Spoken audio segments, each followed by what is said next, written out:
Well, it only makes sense that our next lesson is on dividing polynomials because the last lesson was on multiplying polynomials. Yeah, math makes perfect sense. All right, so we have here a division problem, and you actually were doing division problems all the time back in 8th grade. We called it factoring because factoring is really find two things that multiply together to get another. This time, we've given you one of the factors. We know that 2x plus 5 goes into this lovely polynomial up top.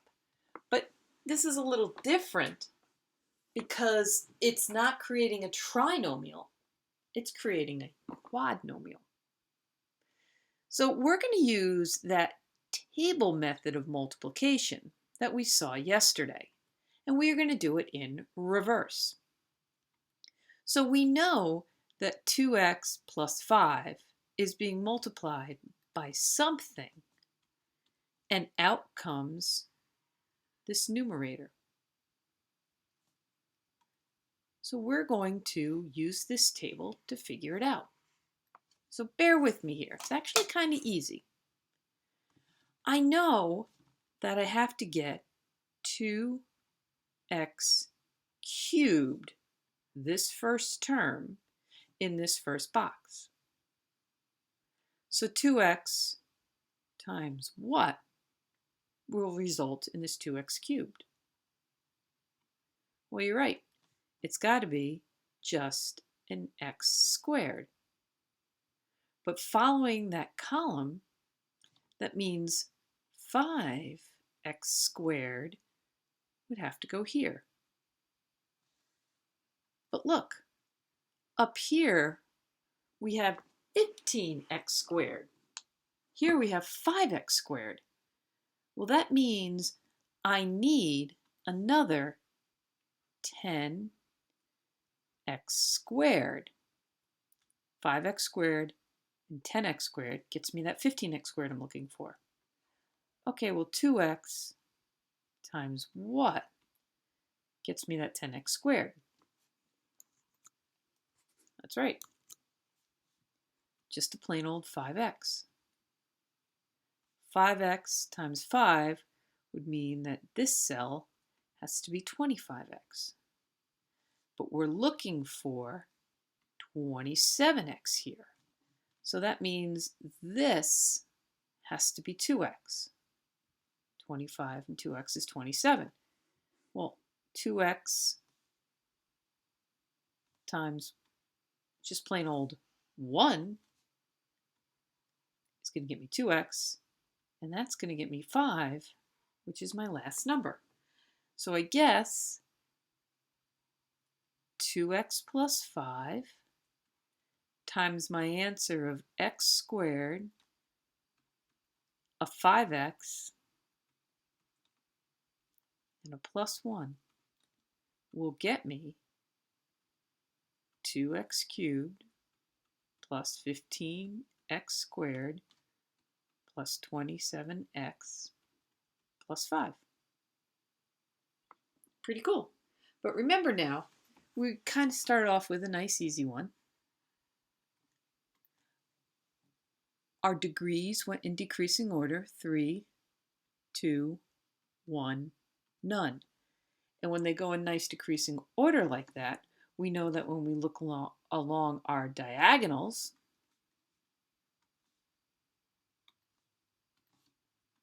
they're going to be the same degrees.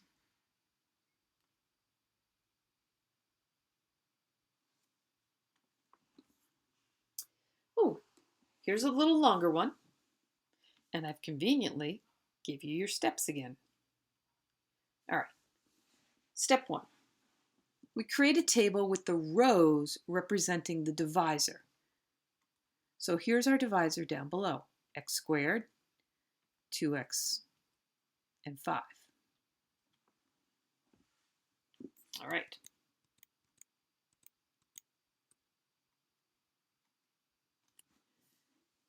Think, what multiplies by the leading term of the divisor to get the leading term of the dividend? So I've got to get something to multiply to x to the fifth. Well, that's not bad. It's x cubed. Fill in the first column. Okay, so x cubed times 2x gets me 2x to the fourth. X cubed times 5 gets me 5x cubed. All right, I'm going to have to add another row, or sorry, another column here, because I got to keep going. Because so far, all I have is my x to the fifth. Now I have to get 2x to the fourth. Well, I already have 2x to the fourth here. That means I need no more x to the fourths. So I want this to be 0 x to the fourth, because see here, I'm looking along the diagonals. So since this goes 5, 4, wait, there's no 3 here, 2, 1, none, we're going to have to create that diagonal. All right. So that means this is 0 x squared. So that means this is going to be 0 and 0. Now, I really shouldn't be putting the x cubes and the x squareds because 0 times anything gets me 0. But they're placeholders to help you understand how to do this division using a table. All right, let's go to our next thing right here. We have our 2x to the fourth. Now, x cubed, wait, there is no x cubes here, right? It's 0x cubed. So when we look along our x cubed diagonal, it's got to add up to 0, which means this is going to have to be negative 5x cubed, because this diagonal represents the x cubes, and that's going to have to be 0. So x squared times, well, it looks like negative 5x. Fill in. Negative 10x squared, negative 25x. Check my x cubed. Perfect. Now I need a negative 7x squared. Wow, this gets long. Let's fill in, and whoops, let's take another.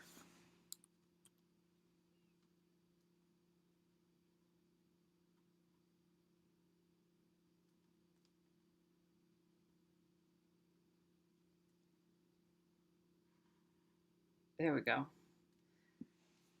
Take another column. I got to get negative 7x squared. So looking along my x squared, I have negative 10x squared, but I need negative 7x squared. So that means this is going to be a positive 3x squared, because that's how I get my negative 7x squared. Well, x squared times, looks to be just like a 3. Will get me 3x squared. So that's 6x, and that's 15. And now I'm done, because I've gone 3, 2, 1, none. Well, let's see what I got here. I've got my x to the fifth. I'm going to clean this up so I can cross off things. I've got my x to the fifth. Beautiful. I look along this diagonal. It should be 2x to the fourth. Yep. I look along this diagonal. I should have nothing x cubed. Yep, because there is no x cubed up here. I look along this diagonal. I should have negative 7x squared. Beautiful. I look along this diagonal, and look what happens. Negative 25 and a positive 6 get me that negative 19x I'm looking for. And then I have my 15 left over here. So what did I just figure out? I figured out that x squared plus 2x plus 5 multiplied by x cubed, now I don't have to write 0x squared, minus 5x plus 3 will result in my numerator of x to the fifth plus 2x to the fourth minus 7x squared minus 19x plus 15. Kind of fun. One more. All right. Step 1.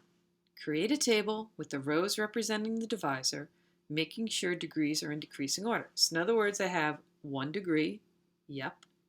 No degrees, yep. All right. Think. What multiplies by the leading term of the divisor to get the leading term of the dividend? So I need to put x to the 5th here. That's how I start.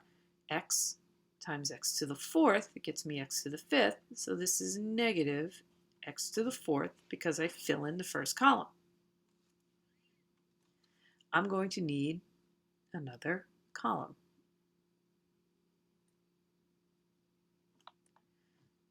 Step 4, we got to start looking along the diagonals. They must add up to the next term. So in other words, if I rewrote this, I have x to the 5th.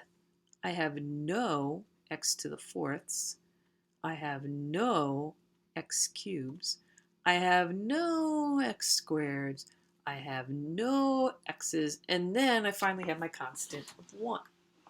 All right, so this next one's got to be no x squared, no x to the 4ths. So that means this has to be positive x to the 4th. So this diagonal here cancels out. So this must be x cubed, negative x cubed.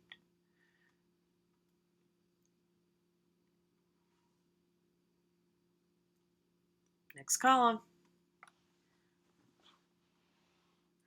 Negative x cubed has to add with something to get me 0x cubed, so that's got to be positive x cubed. So x times x squared will get me x cubed, so this must be x squared. That's negative x squared. Need another column. Hate when it does that.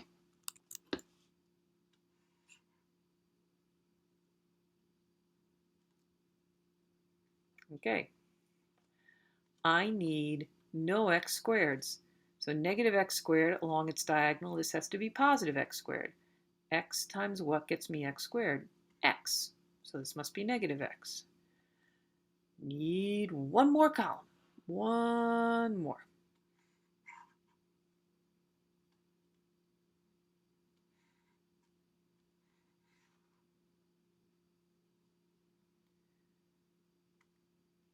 Negative x has to cancel out with x because we have no x's. X times what gets me x? 1. 1 times negative 1 is negative 1. And again, if I check myself, everything works. So x minus 1 times x to the 4th plus x cubed plus x squared plus x plus 1 will get me x to the 5th minus 1. Because if I look along my diagonals, there's my x to the 5th, just like I wanted right here. My x to the 4ths cancel out, my x to the 3rds cancel out, my x squareds cancel out, my x's cancel out, and I'm left with minus 1.